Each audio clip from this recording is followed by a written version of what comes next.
Andi Dorfman was looking for love in all the wrong places, like on national television. Dorfman pulled off a reality show coup, appearing first on The Bachelor, and then on The Bachelorette.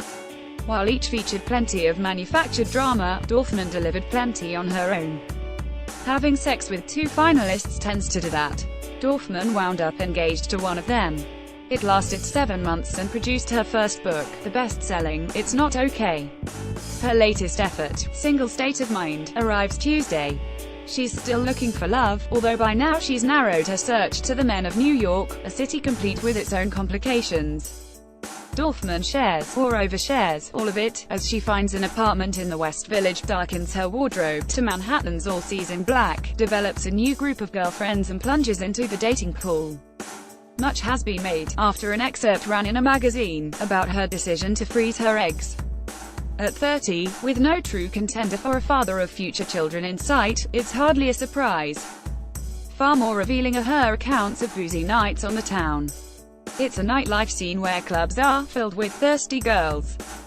You know the type, the ones with bodies are made for swimsuit ads, faces made for radio, and shamelessness made for sex tapes.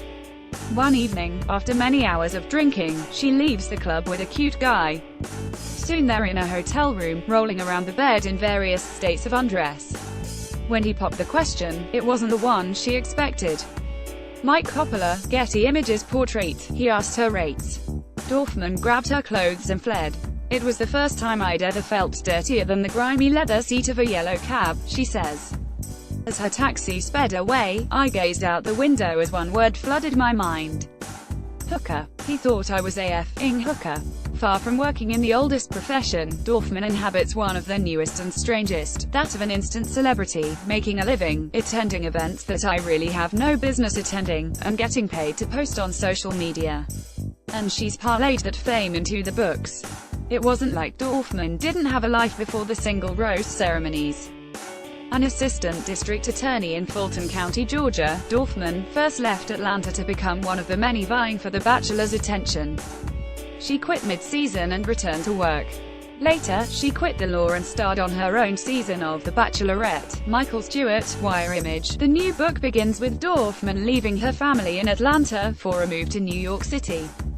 She needed to find an apartment, and like everyone else who moves to New York, experienced the rude awakening of how much it costs to get so little. Like so many star reality show celebrities, she has a cheerful tendency to live out loud and in public. Dorfman's book is about the quest for love, and she takes readers through it, one lousy date with a hot new guy after the next. Among her conquests are 3 professional athletes, although here she shows a little discretion. She mentions one guy's team, the Yankees, but doesn't name names. A muscular athlete with a spectacular apartment? That doesn't narrow it down much. After dating for a bit, the duo engaged in a texting tiff that signaled the bottom of the 9th for their romance. The subject, whether he would pick Dorfman up at the bar where she was, as she preferred, or if he would send a car for her, as he wanted. She also fell hard for another unidentified baseball player in Seattle who unceremoniously dumped her, saying he didn't want to be in a relationship. It probably would have hurt less if his next girlfriend didn't immediately move in. And there was the Canadian hockey player, completing her hat-trick of failed relationships. Dorfman makes an international booty call, but it turns out his only goal is sex. Omar Vega, in Vision. Apart from that, he's cold as ice. So why put up with these guys? She is genuinely looking for the right man and knows that starts with a first date. Long ago, in my early 20s, I didn't mind dates so much because they meant a free meal, she confesses. Dorfman confesses to suffering through a few painful Friday nights in the past for a complimentary buzz and a juicy medium rare steak. But things change. Perhaps, she wonders, it's the 26 first dates she endured on national television. Or maybe her improved finances. Whatever it is, she's now as fond of date no. 1 as she is of a root canal. Consider this painful meet-up, the guy who's seriously late, drunk and cocked up, then flirts with the bartender, ignoring her. Other adventures were more involved, like this one. Drew Gurian, in Vision. Dorfman accepts a trip to the Kentucky Derby, where she and a pal get wasted. She meets a couple who live part-time in New York. Turns out they want a ménage à trois, which she discovers after accepting a ride on their private jet. She's texting with her friend, who Googles the couple and says the woman is a Hollywood madam who sells girls as sex slaves to rich millionaires. It's not clear exactly how she makes it home unscathed, but Dorfman concedes she now understands why her mother warned her against taking rides from strangers. More self-aware than many reality contestants, Dorfman realizes some people sneer at them. She sneers right back. Those shows get her invited to parties, where the paparazzi snap her photo.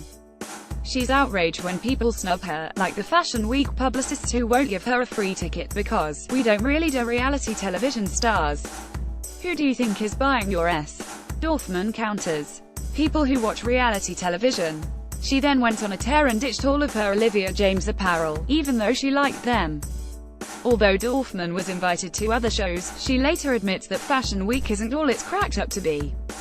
Mitchell Harseth, ABC, still walking various red carpets. Even Dorfman wonders what exactly she's famous for. I've gotten so used to this, it kind of freaks me out, like, who the hell am I, and why am I still relevant enough to be walking a red carpet, she asks. I shouldn't question it, though, because sooner or later, everyone is going to catch on. She works hard at becoming a New Yorker, though someone should warn her that crying on the subway is not something tough city women do. Dorfman embraces New York wholeheartedly and is so determined to live her version of Carrie Bradshaw's life that she even thanks New York in her acknowledgments. Her love of the city is apparent from the beginning. How many people go through LaGuardia Airport, nearly skipping, as she describes her arrival. Dorfman continued to love it despite a first whiff of New York that smelled a tad like garbage, with a hint of urine and maybe a note or two of sewage. Dorfman keeps searching for love until she has her Dorothy from Kansas moment, and realizes what she was looking for is something she had all along.